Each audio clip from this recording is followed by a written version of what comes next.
Fumuntoto Bansanga, avec qui on va aborder ces questions de l'heure. Merci et bienvenue. À vous autant et à tous qui auront l'occasion de nous suivre. Fumuntoto, 30 juin 1960, 30 juin 2026, autant d'années, 66 ans. Quel est votre regard de façon sommaire sur tout ce temps qui est passé depuis, évidemment, cette accession à notre souveraineté nationale? Oui, je pense que le regard, c'est le regard d'un regret, le regard d'une déception et le regard d'une détermination pour mieux faire. Mais c'était normal. Donc le Congo en particulier et l'Afrique en général ne pouvaient pas donner plus que ce que nous avons aujourd'hui. Parce que non seulement que le vrai problème de la colonisation et de la décolonisation, faussement appelée indépendance, a été mal posé, mais aussi qu'il ne sera plus bien posé après. Et même jusqu'à aujourd'hui, l'Afrique n'a pas encore bien abordé la réelle question de son sous-développement et le moyen d'y remédier. C'est ça donc le regret, le retard, la déception et la détermination, c'est à ce niveau-là. Commençons par le départ. C'est quoi la colonisation? La colonisation est une domination culturelle qui n'a pas annoncé ses couleurs lorsqu'elle arrivait. Comment est-elle arrivée? Elle n'est pas arrivée par la politique d'abord. Ils vous souviendront que les explorateurs arrivent en République démocratique du Congo, ou dans le ancien royaume Congo. Ils ne disent pas qu'ils viennent avec un nouveau système politique. Ils vous souviendront que quand l'islam attaque l'Afrique, pour ne parler que du Congo, l'islam ne dit pas qu'elle venait déraciner le tissu culturel ou spirituel qui précédait l'islam au Congo. Parce qu'avant la pénétration européenne, nous sommes pénétrés par les Arabes, avec la religion et le commerce. Il vous souviendra que la colonisation a été précédée par le commerce. Il y a eu la religion, les commerces et la politique n'est venue que plus tard. Mais lorsque les explorateurs arrivaient ici, ça veut dire qu'ils ont senti les problèmes avant nous. Parce que dans la vie, pour réussir, il faut au préalable transformer les manquements en besoins et les besoins en mission de libération ou de réponse à ceci. Donc nous étions dans la fertilité spirituelle en disant nous sommes riches, nous n'avons pas besoin de chercher. Parce que nous venions quand même de l'autonomie hégémonique de l'Égypte antique, où nous avons, au cours de l'histoire, dominé le monde. Et nous avons oublié la lutte de classe, et les autres ont senti et continué à sentir les douleurs. C'est alors qu'ils se sont organisés pour feuilleter dans le reste du monde qu'est-ce qu'ils peuvent trouver pour eux. Pour moi, je n'ai jamais, moi, personnellement, condamné la colonisation. Je n'ai jamais condamné le néocolonialisme. Parce que c'est normal que celui qui est dans les besoins soit le premier à chercher les réponses ou les biens de consommation. Et c'est normal que le léopard puisse déchirer la gazelle. C'est la loi de la nature, c'est la jungle. Maintenant, quand les colons vont arriver ici, ils ne sont pas venus nous dire qu'ils sont venus nous coloniser. C'est un contrat de civilisation que nous avons bêtement accepté. Et la faute, c'est qui?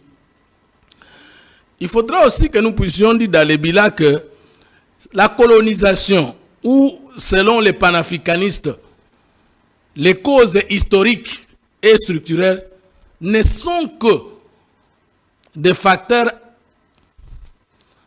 déclenchants et aggravants de notre souffrance.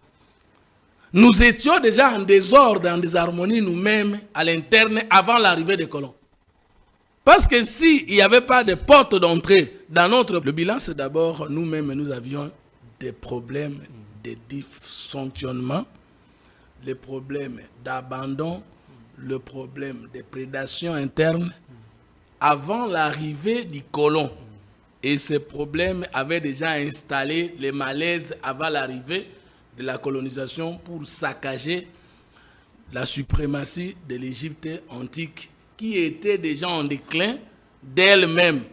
Donc tout cela a constitué une sorte Justement, de porte oui, d'entrée justement, facile. si vous n'avez pas des problèmes de dysfonctionnement interne dans votre vie,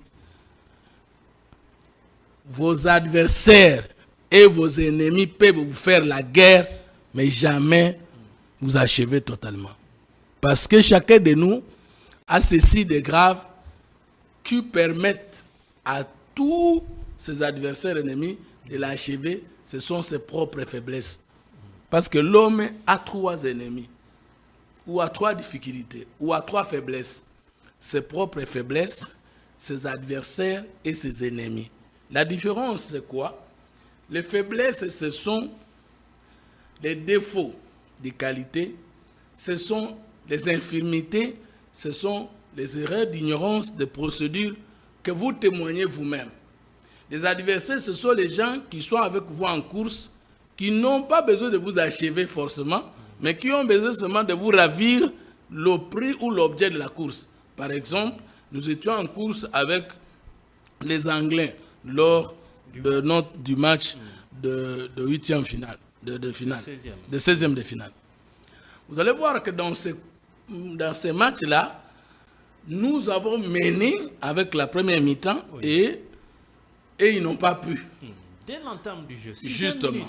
Maintenant, lors de la deuxième mi-temps, ils sont allés s'organiser et nous avions déjà les complexes de supériorité.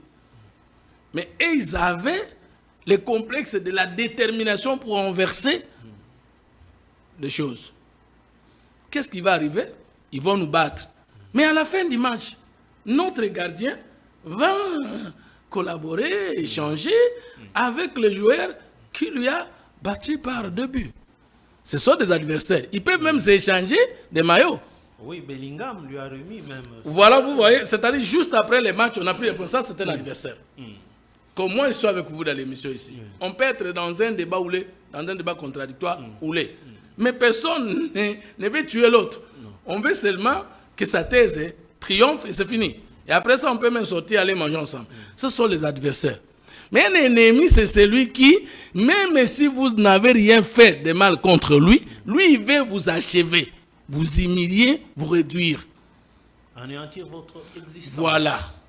Quand la colonisation arrive, elle nous trouve, nous en Afrique, en désordre interne. Et donc, la colonisation n'est pas la cause de notre sous-développement. Elle est plutôt un facteur déclenchant et aggravant. Je peux seulement dire déclenchant, et c'est plutôt notre malfaçon de gérer qui aggrave notre situation aujourd'hui, indépendamment de ce que les panafricanistes pensent que ça peut être le néocolonialisme. Vous avez compris? Oui. Alors, maintenant, le premier problème, c'est à ce niveau. Donc, c'est qu'il y a des courants avant nous sur les causes du sous-développement de l'Afrique en général et le moyen d'y remédier. Oui, moi, je parle plus de l'Afrique parce que ma thèse en sciences politiques, ce sera sur les causes du sous-développement de l'Afrique et les moyens d'y remédier. Est-ce que cela reviendrait aussi à dire que pendant que le colonisateur, qui vient d'abord dans la phase d'exploration, nous maintenant n'avions pas eu le temps d'essayer d'analyser et d'imaginer les objectifs de ceux-là qui arrivent. Donc vous tirez la conclusion que ce serait la cause de tout ce que nous vivons aujourd'hui. C'est là. C'est-à-dire notre manque d'attention à ce que ceux qui arrivent auraient comme objectif. Est-ce que, avec tout le temps qui a coulé, je prends un peu précipitamment, c'est une parenthèse, mais on va revenir à votre cheminement.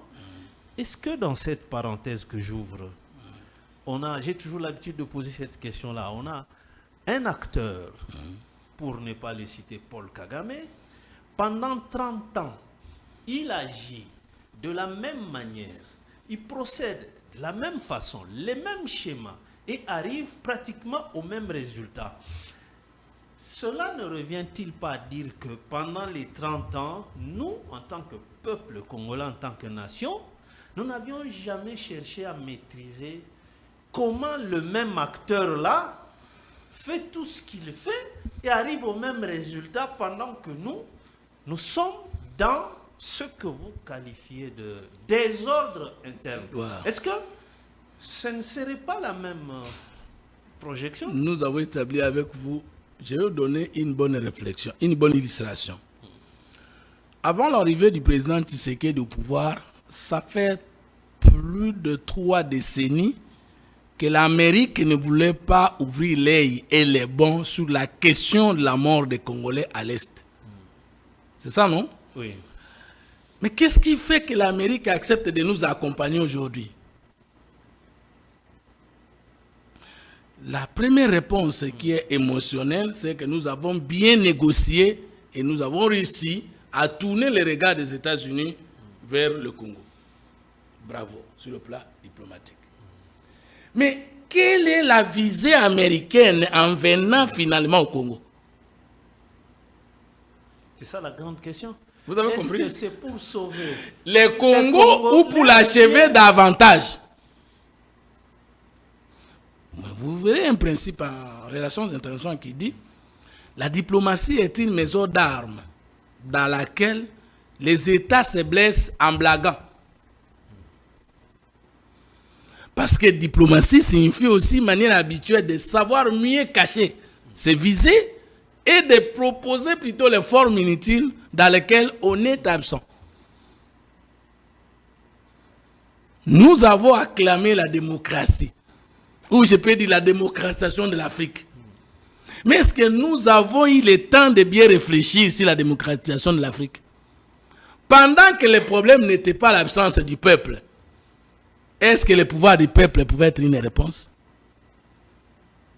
Parce que pour proposer la démocratie comme solution au sous-développement de l'Afrique, il faut après une démarche diagnostique réelle prouver que l'Afrique souffre parce que le peuple est là, mais il ne sait pas exercer son pouvoir. L'Afrique souffre parce que c'est le peuple qui est incompétent. L'Afrique souffre, c'est parce que le peuple n'agit pas. En ce moment, on propose le diagnostic. Après le diagnostic, on propose comme traitement la démocratie. Mais maintenant que ce peuple n'existe pas, je vais vous donner un exemple simple. Définissons avec vous la démocratie. Pouvoir du peuple, par le peuple et pour le peuple. Vous croyez que c'est vrai? Raisonnons, après le processus démocratique en République démocratique du Congo, on peut prendre que ça a commencé depuis 1960 parce que le président Kassavou, comme le premier ministre Lumumba, tous étaient élus par le peuple. On ne peut pas dire que le processus démocratique a commencé en 1990. Mais si même on peut dire à partir de 1990, de 1990 à 2026, c'est combien d'années? 36 ans. Hein? 36 ans déjà. Est-ce qu'on peut dire que la démocratie a résolu les problèmes du sous-développement du peuple africain? Est-ce qu'on peut dire que les élections crédibles ou pas étaient ce que nous attendions? Est-ce qu'on peut dire que les dictatures ou les médecins longtemps au pouvoir des mandats étaient ce que nous cherchions pour le développement de l'Afrique? Non. Avec les dictatures qui ont trop perduré, 30 ans au pouvoir, 46 ans au pouvoir, 26 ans au pouvoir, l'Afrique n'a pas décollé.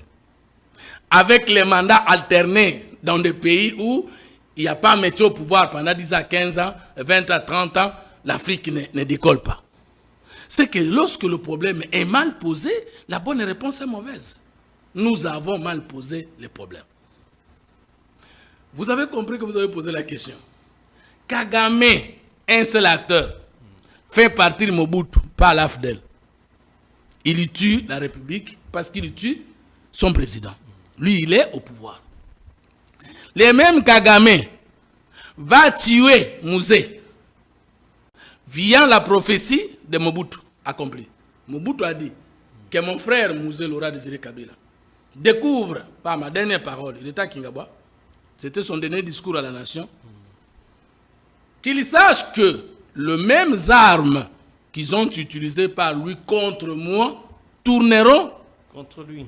Mais quel est l'instrument qu'on avait utilisé pour tuer Mouzé? C'est le pouvoir rwandais.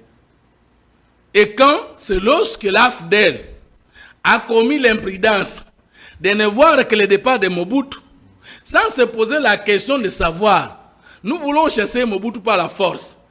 Il a fait 32 ans au pouvoir. Quelle est l'imprudence, la faute dans notre propre démarche sur le Congo demain? S'il y avait un conseiller de Mouzé qui lui avait dit, tablons d'abord sur les inconvénients, les conséquences fâcheuses, si ce n'est pas sur votre propre vie, mais sur l'avenir du Congo, lorsque nous nous associons aux Rwandais jusqu'aux institutions sécuritaires, politiques, administratives, diplomatiques. Parce que regardez la structuration de l'arrivée de Mouzé après avoir chassé Mobutu. Qui est ministre des Affaires étrangères? Répondons. Qui est responsable de l'armée? James Kabarebe. Il est aujourd'hui au Rwanda qui? Est-ce que c'était par accident que James Kabarebe est arrivé là-bas? Est-ce que ce n'était pas une planification? Est-ce que Mouzé comprenait les conséquences de cette planification? Voilà. Donc, la colonisation ne nous a pas colonisés.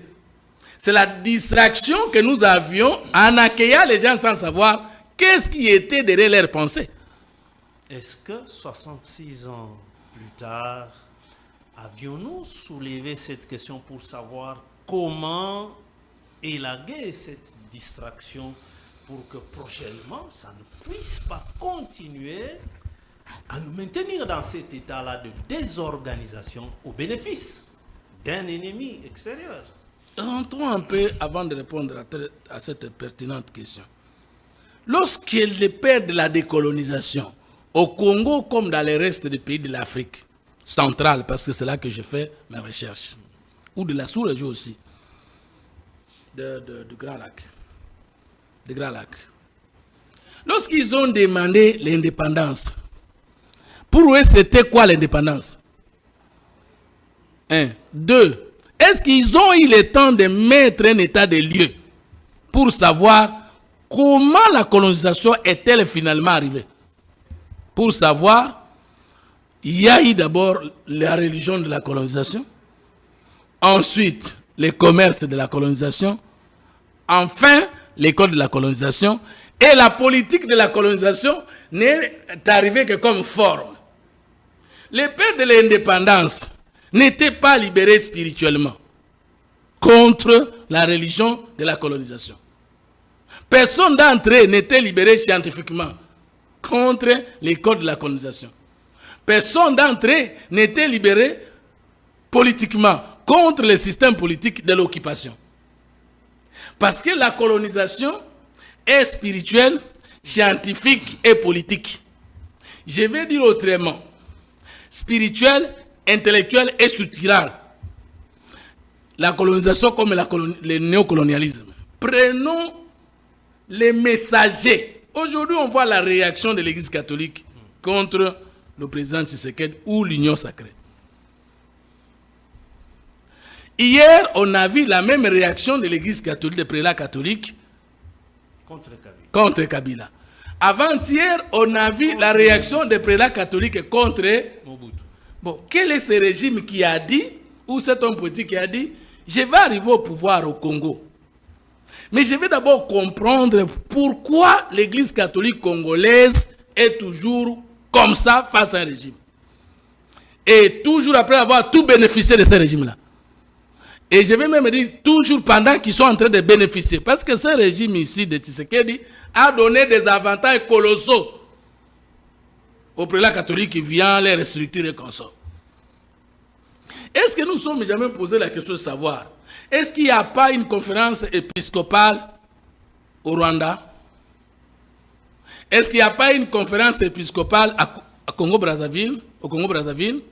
Est-ce qu'il n'y a pas une conférence épiscopale en Italie, à Rome? Est-ce qu'il n'y a pas une conférence épiscopale au Gabon? Pourquoi alors tous ces évêques-là n'ont pas cette virilité sur la politique de leur pays que seulement nos évêques? Entre les évêques et les régimes, qui a trompé l'autre? Entre les évêques et les régimes, qui va finalement gagner sur l'autre? Lorsque le président Tshisekedi avait pris la décision de mettre en application la gratuité de l'enseignement, est-ce qu'on a évalué les manques à gagner dans l'Église catholique? Les montants qu'ils gagnaient sans la gratuité de la gratuité de l'enseignement et les montants qu'ils ont perdus et celui qui gagne après. Bon, justement, cette question de l'Église catholique ou sinon de la Senko dans notre pays, ici en RDC, devient comme une question particulière par rapport à tous les autres pays. Ah, voilà. L'histoire nous renseigne. Ouais. Nous sommes en 1958. Le cardinal Maloula, à l'époque, Abbé Joseph Maloula, serait même l'instigateur ou sinon le fondateur du mouvement national catholique qui deviendra tout de suite mouvement national congolais. Le tout premier parti politique. Et plus tard, le cardinal Maloula a participé dans la rédaction de la lettre de 52 pages adressée au maréchal Mobutu. Et d'ailleurs, c'est son bureau qui a servi de cadre de travail. Ouais. Donc, finalement, est-ce que cette église au Congo, en RDC, a-t-elle une autre mission dévolue à... Parce que la Senko, c'est depuis 62. Voilà. Par rapport à d'autres pays, je voudrais un peu savoir si vous avez eu à faire aussi des recherches là-dessus. Mais prenez les concordants, prenez l'accord entre le Saint-Siège et la République démocratique du Congo, signé sous les barbes de Joseph Kabila.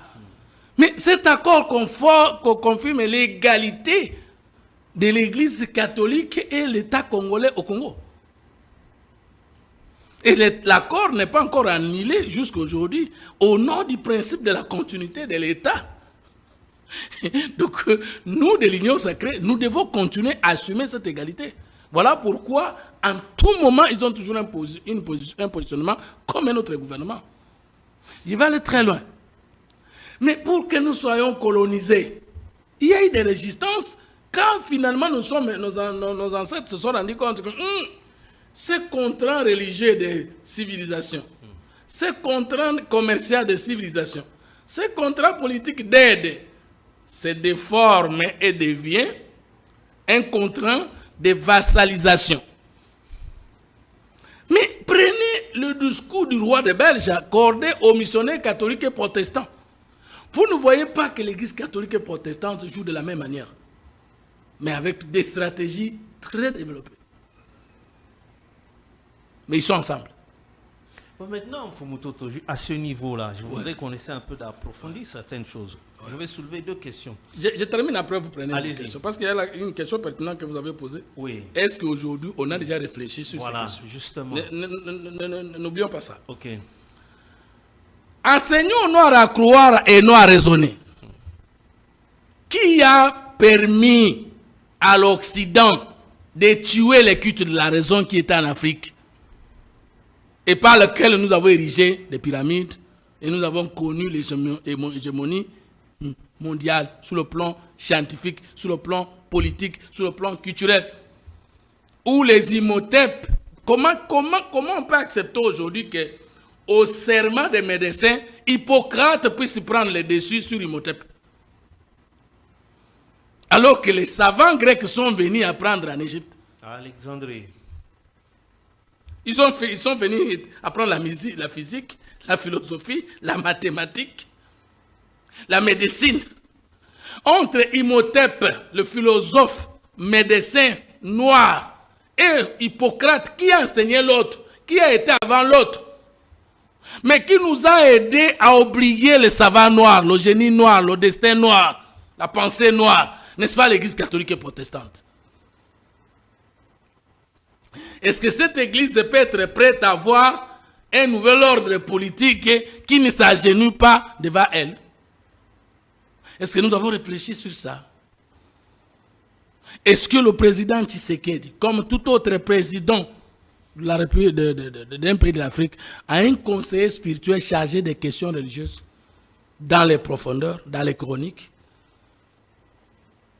Est-ce que le président Tshisekedi a un conseil spécial en matière chargé de la contradiction?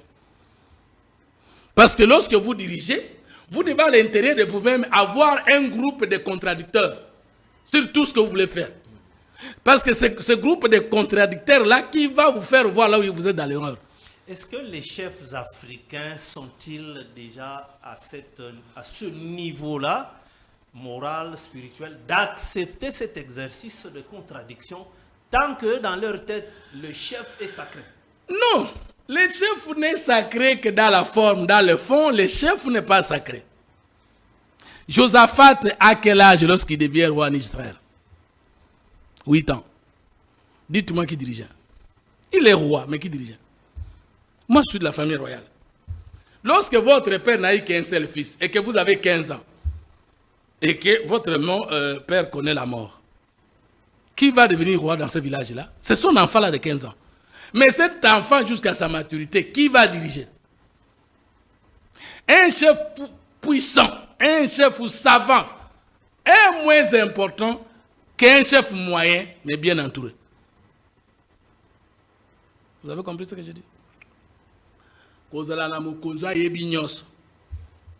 Mais, il y a conseiller, il y a pète. Na kozala mokonzi oyo ye aza pete madala ba conseil à makasi linga mokonzi aza la moyen ba conseil ba dans la makasi mais mokonzi aza la vision. Quand les colons, non, les cartésiens disent des chocs des idées jaillit la lumière, ces chocs des idées ne sont pas qu'entre l'opposition et le pouvoir, c'est d'abord l'interne du système. On appelle ça la dialectique. Et les experts en sang qui sont payés par tous les régimes normaux dans le monde, on les appelle les logisticiens. Est-ce qu'en Afrique, on les exploite? Est-ce que on a connu ce qui semble avoir comme caractérisant sur nos régimes? Sous Mobutu, c'était les mouvanciers qui ne réfléchissaient qu'en termes de Santanto Motombele, Mobutu le guide, Mobutu le tout. On arrive sous la Kabylie, on revoit les mêmes choses. Totondiote, Tolembionanoute, quelqu'un d'autre crée même un parti politique qu'il a baptisé Kabila Désir. Tout un professeur. Aujourd'hui, nous avons l'union sacrée. C'est cette question-là qui risque de nous échapper. À quel moment, ou sinon l'union sacrée d'aujourd'hui, aviez-vous déjà eu le temps de réfléchir sur cette question? Vos questions sont pertinentes. Je vais répondre. Mais revenons sur la fin de mon intervention sur comment. Allez-y. Est-ce que les monarques africains, le roi africain, l'empereur africain, s'était-il posé ces questions?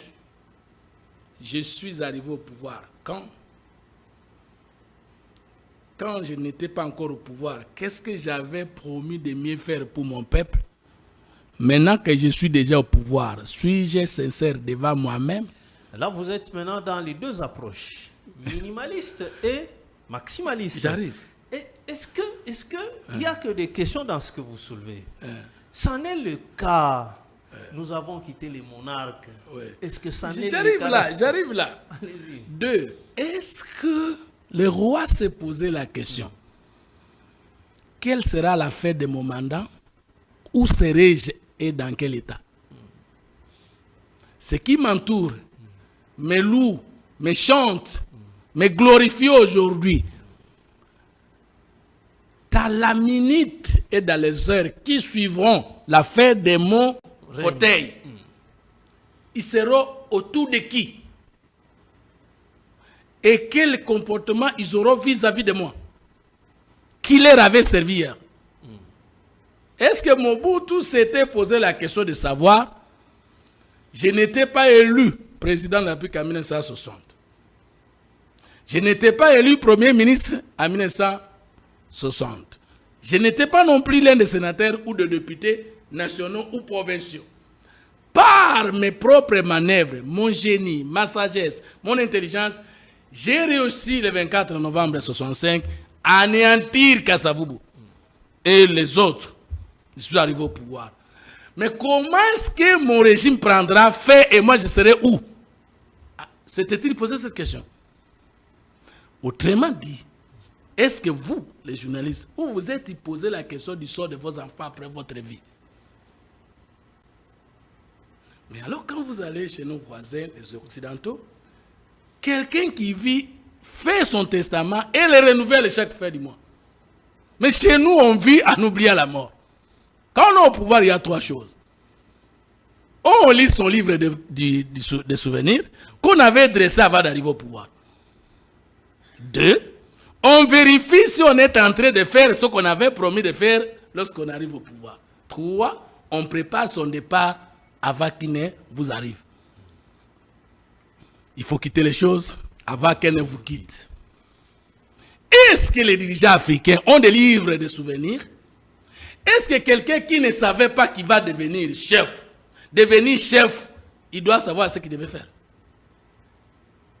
Est-ce que quelqu'un qui ne savait pas qui devait devenir chef, est-ce qu'il peut savoir les jours où il quitte et comment préparer son départ? C'est ça, l'Afrique, 65 ans, 55 ans, 62 ans, 70 ans, selon chacun des pays qu'il faut évaluer aujourd'hui. Donc le problème de la succession de l'Occident.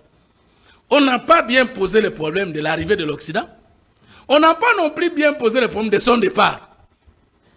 Ceux qui nous ont amené l'État, chez eux, ils avaient laissé les universités. Avant que la Belgique vienne coloniser ici, et ils avaient des professeurs d'université. Ils avaient des universités de qualité. Chez nous ici, il n'y avait que les D4 consorts. Et le plus gradé scientifiquement, c'était ceux qui faisaient les grands séminaires comme le président Kasavubu et les autres. Alors, dites-moi, Henri Tchimbalanga, comment vous pouviez trouver normal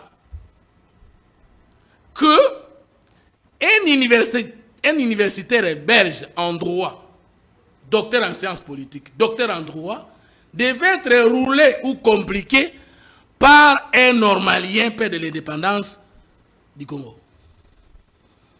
Niveau scientifique. Ça n'a pas posé problème. Ça n'a pas posé problème. Ceux qui négociaient le départ des colons étaient choqués par les affres du colonialisme.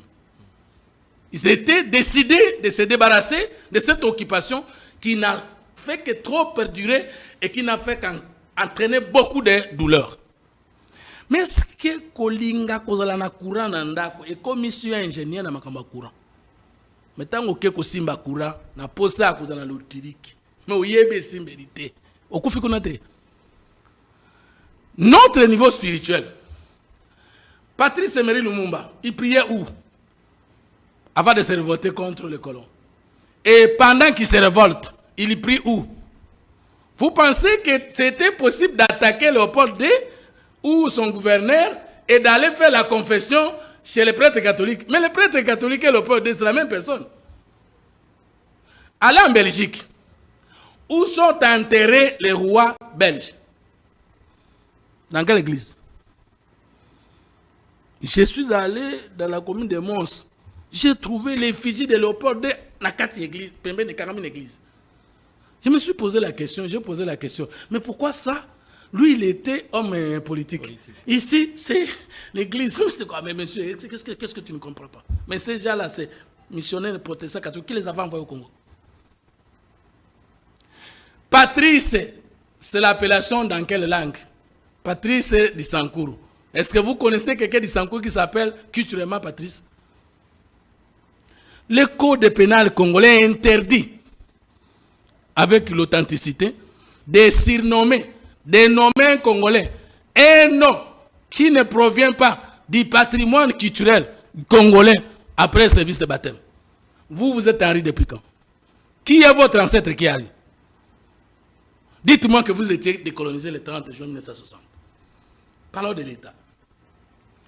Le temps que vous avez revendiqué l'indépendance le 30 juin 1960, c'était votre État ou l'État de l'autre? J'ai fait le bilan sur 3 éléments. L'État comme structure. 2, l'individu comme peuple. Et 3, la diplomatie. L'Afrique, 65 ans après, diplomatiquement nous sommes où? L'Afrique, 65 ans après, étatiquement nous sommes où? L'Afrique, 65 ans après, question d'homme. Leadership éclairé, leadership providentiel, élite compétente, élite salvatrice, nous sommes où? Afrique. Est-ce que, Fumutoto, Ouais. même dans l'ancien temps, vous avez évoqué, les Grecs sont venus apprendre en Égypte, ils sont repartis, la médecine et tout. Et de l'autre côté, Jésus-Christ, Marie, Salomé, Abraham, tout ce monde-là était venu apprendre en Égypte. Comment Apprendre, maintenant, c'est la question- ressourcer. Mais exactement, c'est ça la question. Mais à l'inverse, Ouais. ceux qui sont venus de l'Occident apprendre en Afrique, ils sont repartis et leur milieu s'est développé. Mais nous, quand nous allons en Occident, comment comprendre que nous revenons de là avec des grands diplômes, mais nous n'arrivons pas à développer nos milieux? Merci. Qu'est-ce qui explique cette Parmi contradiction-là, ce vos paradoxe-là? Parmi vos pertinentes questions, je vais entamer la réponse à cette première. Sur le cause du sous-développement de l'Afrique et les moyens d'y remédier, il y a des écoles. Il y a l'école mimétiste qui dit que l'Afrique est sous-développée, en résumé, parce qu'elle ne veut pas imiter des modèles qui ont fait preuve dans d'autres cieux. Maintenant, les panafricanistes disent quoi? Le retard historique que nous avons, le retard d'industrialisation, des commerces et consorts, des technologies, ça cause de la colonisation. Et nous, le troisième courant, le troisième africain, c'est-à-dire les libérationnistes, nous disons non. Le problème n'est pas imiter ou recourir au passé.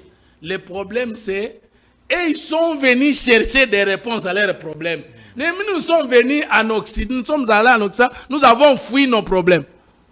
Et nous ne sommes pas allés chercher l'apport étranger pour nous développer. Je ne sais pas si vous avez compris la réponse.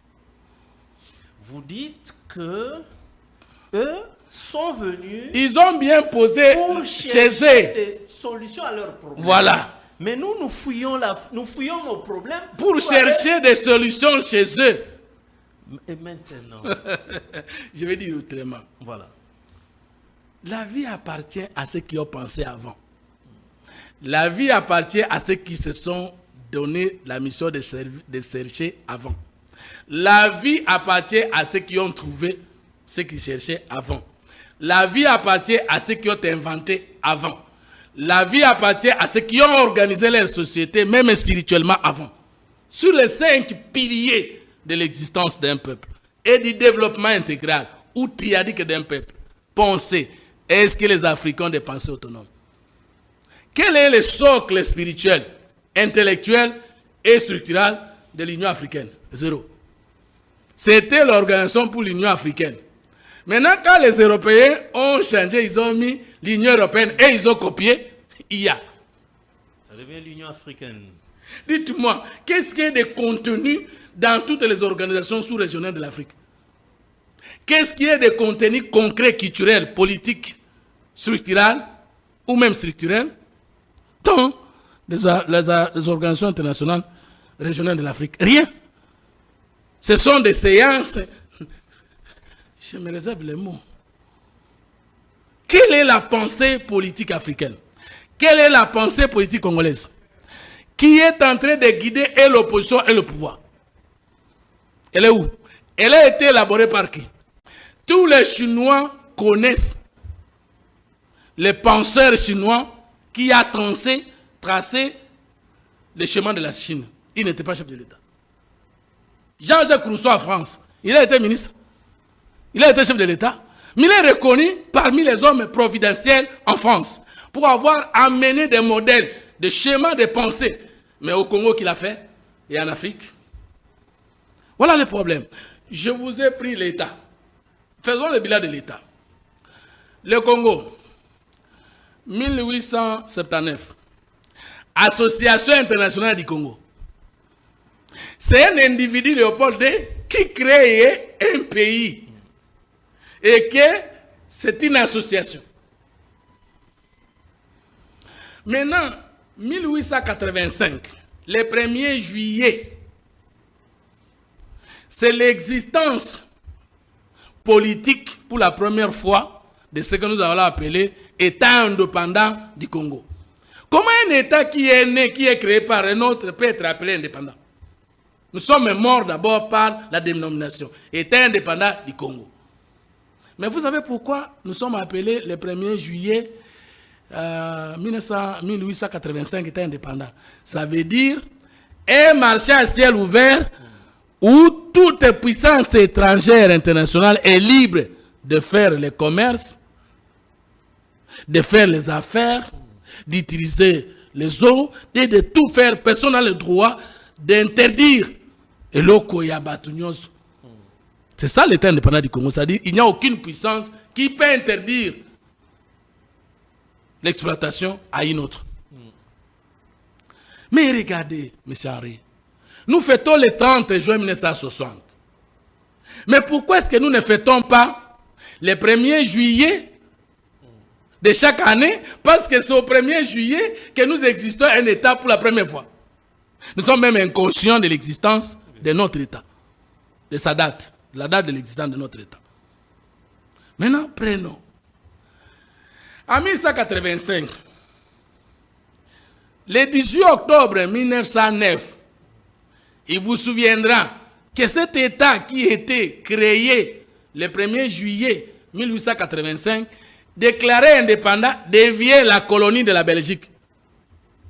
Et là, vous êtes indépendant. Mais le 18 octobre 1908 est commis colonie belge. Personne ne pose la question. Mais c'était un indépendant. Mais vous allez coloniser un indépendant, comment nous sommes colonisés? Dites-moi, dans cet État-là, de la conférence internationale de Berlin, les Congolais avaient décidé la pensée de l'État. L'esprit de l'État venait des Congolais. Les Congolais étaient présents là-bas. L'Association internationale du Congo, 1979, non. Qui décide? Les Belges. Le peuple lui-même, où? On ne sait pas. Nos chefs coutumiers, où? On ne sait pas. Maintenant, lorsque nous sommes, 18 octobre 1908, on crée la charte coloniale belge comme première constitution qui va régir cet État des Congolais, mais qui est colonie de la Belgique, pour distinguer l'État congolais de sa métropole. Regardez comment est la grandeur de l'aventure dans laquelle nous sommes nés. Est-ce que nous n'avons jamais pris conscience de ça? Maintenant, nous allons négocier l'indépendance. Lorsque nous allons négocier l'indépendance, les Belges, les politiques belges vont appeler tous les Congolais à la conférence de table ronde de Bruxelles pour leur poser 3 questions. Oui, nous voyons que vous méritez avoir l'indépendance dans les heures qui arrivent. Mais nous voulons savoir, lorsque vous devenez maintenant 3e phase de l'État, l'État qui était indépendant comme propriété privée de Léopold II avant 1908, de 1885 à 1908.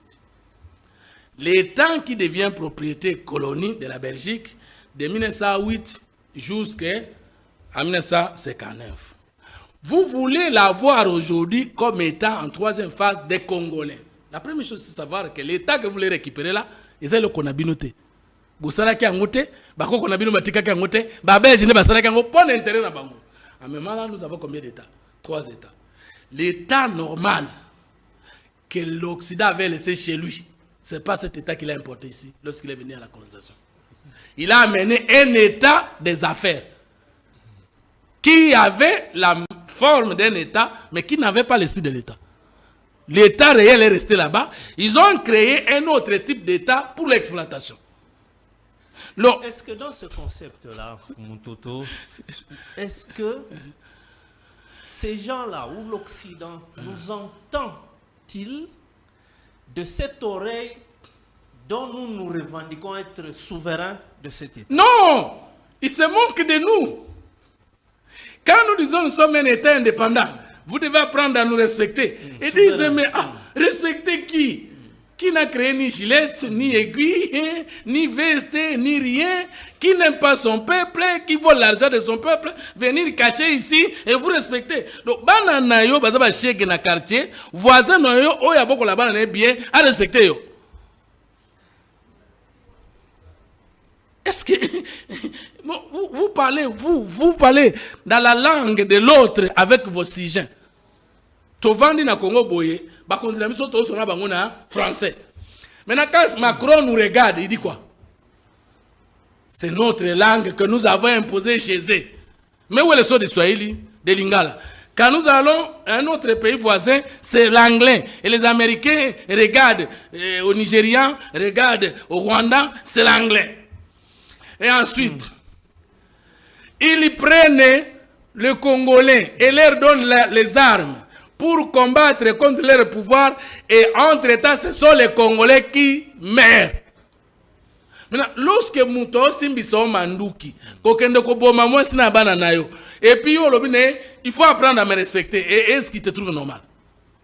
Mais Fumutoto, puisque est-ce que tout ceci, cette matière que vous venez de développer, ne ferait-elle pas l'objet, ne devrait pas-elle constituer le sujet de discussion nationale en ces temps par rapport à ce que nous vivons comme débat un certain temps qui tourne autour des positionnements politiques pour se remettre en question?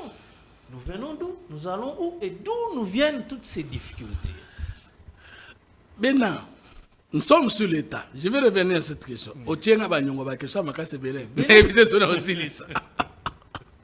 Mais raisonnons. Les sous-développements et la conséquence de la sous-réflexion, vous êtes d'accord avec moi? L'intelligence dérange. Oui.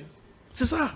Parce que de par l'intelligence, on arrive à comprendre. Oui, c'est ça. Tout ce qu'il y a devant. Chaque pays a une communauté nationale d'intelligence. Est-ce que nous en avons au Congo, en Afrique?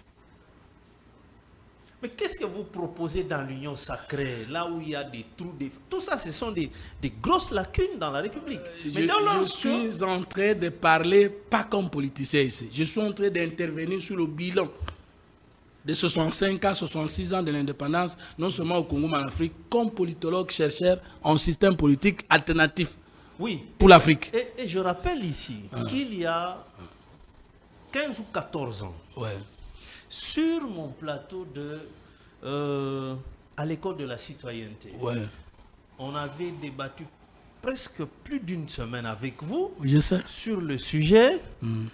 Est-ce que avons-nous la culture de respect de nos textes, nos propres textes? Mais on ne peut pas voir le respect des textes qu'on a copiés. On ne peut pas avoir le respect des textes qu'on a fait juste pour l'autre. Je sais pas si vous comprenez. Les textes, on les crée pour se contrôler. Mais lorsqu'on sait qu'à les créer, c'est pour contrôler l'autre. Ce n'est pas un texte, non? C'est une stratégie. Quelle culture de texte? Quel est le respect des textes? On n'a pas la culture des textes. Vous pensez que même si nous écrivons nos propres textes à nous, vous pensez que avec ce qui nous a caractérisés, depuis 60 jusqu'à aujourd'hui, parce qu'on a vu en conférence nationale souveraine, les Congolais se sont retrouvés eux seuls en train de pondre des textes. Non, non, vous les avez vus seuls physiquement, mais dans leur esprit, ils n'étaient pas seuls. Ils étaient sous occupation spirituelle, intellectuelle et politique. Mais alors, c'est ça la grande question. Mendela dit que nous avons toujours des gens derrière qui nous disent... Ah, vous avez dit quelque chose. Mais c'est ça ma question. Je reviens sous plusieurs formes. Je comprends. J'ai une conclusion. À quel moment on va réfléchir? Mais terminons les bilans sur l'État. Allez-y. Il nous reste malheureusement que 5 minutes. Merci. Merci. Nous aurons l'indépendance le 30 juin 1960. Mais nous avons commencé les élections générales du mois de février jusqu'au mois de mai. Posez-vous la question. Avec quelles lois avons-nous organisé les élections autonomes pour l'indépendance qui vient le 30 juin 1960? Répondez. Ce sont les lois belges. Donc, même les élections qui ont amené Kassavou au pouvoir n'étaient pas des élections libres, autonomes. Parce que nous n'avions pas encore une constitution. Une loi. 2. On a déjà organisé les élections générales. La majorité, je peux dire présidentielle, la majorité sénatoriale, la majorité au niveau de la Chambre de représentants de l'Assemblée nationale, la majorité provinciale dessinée dans le cas de Patrice Emery Lumumba, qui se voyait déjà que nous sommes dans le régime parlementaire.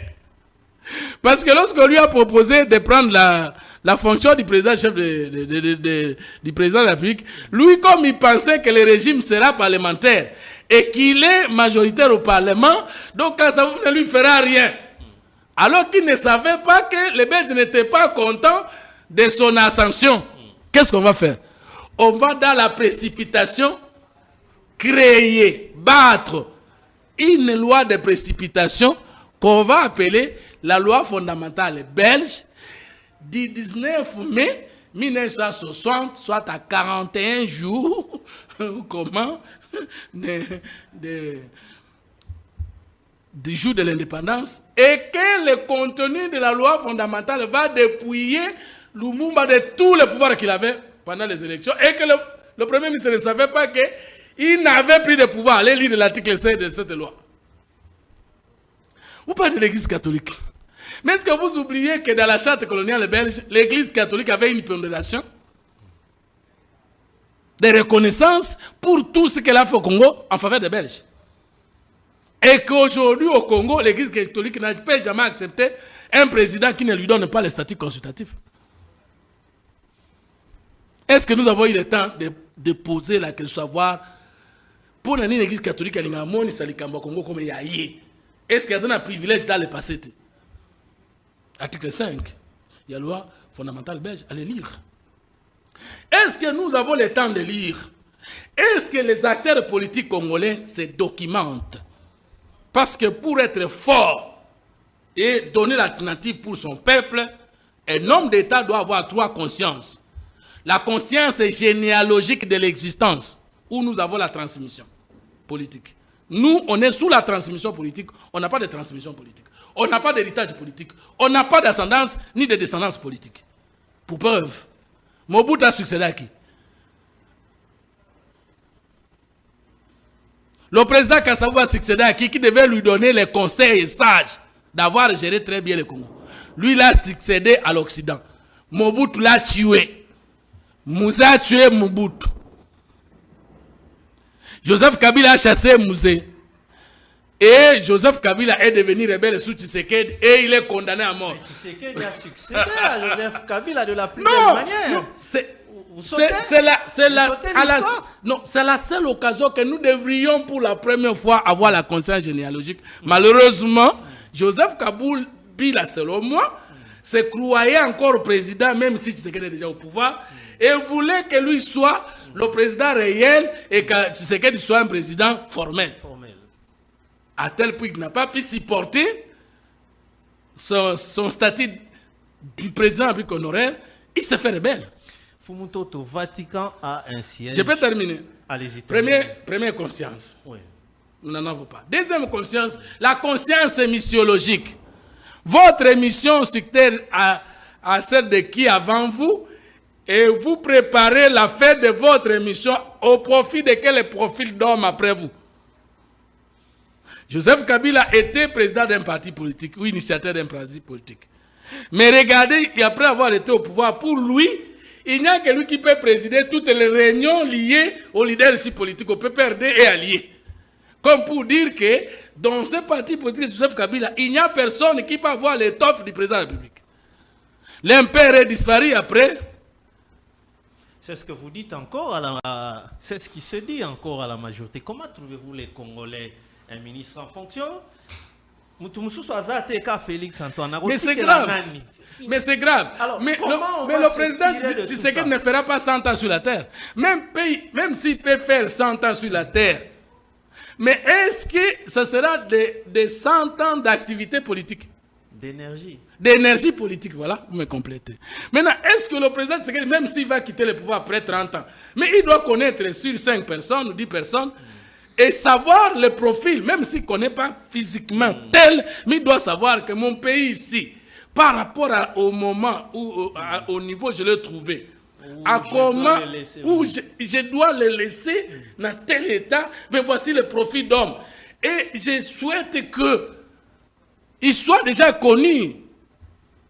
Il avait dit qu'il souhaitait se faire succéder par une femme. Mais la femme là, on doit la façonner. Si ce n'est pas une femme physique, mais on doit avoir un modèle, un portrait robot, et on travaille déjà chaque jour sur ça. Est-ce qu'avant Tshisekedi au pouvoir, quelqu'un l'a fait? Est-ce que lui le fait? Je ne sais pas.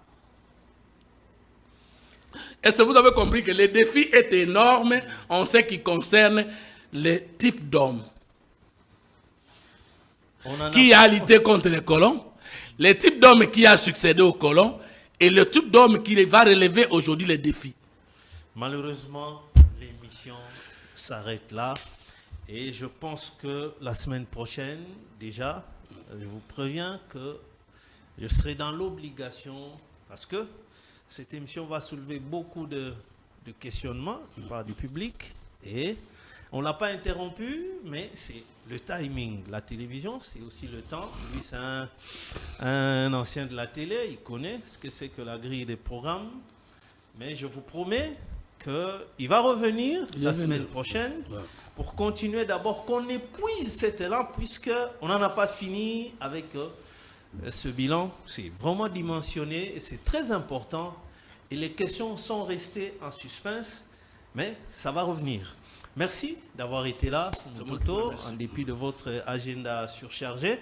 C'est pour moi aussi un réel plaisir de vous retrouver en face de moi, pas en tant qu'éco-débatteur, mais en tant qu'invité, après 14 ans.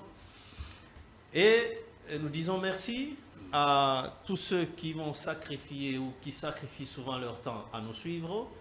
Nous comptons sur vos remarques, ce qui témoigne de votre attention soutenue à cette émission. Merci à toute l'équipe technique qui nous a réalisé, ODT, Lika, Homo Fortis, à Chrislin, Bestel, ainsi que Andigo. Et je dédie spécialement cette émission à Mpinganai, parce que Fumutoto est là, et nous pensons que... Mpinganai le professeur? Non. Je connais le professeur. Il est à Londres. Merci. Alors on en a parlé. Oui, je le salue en passant. Ok. Merci.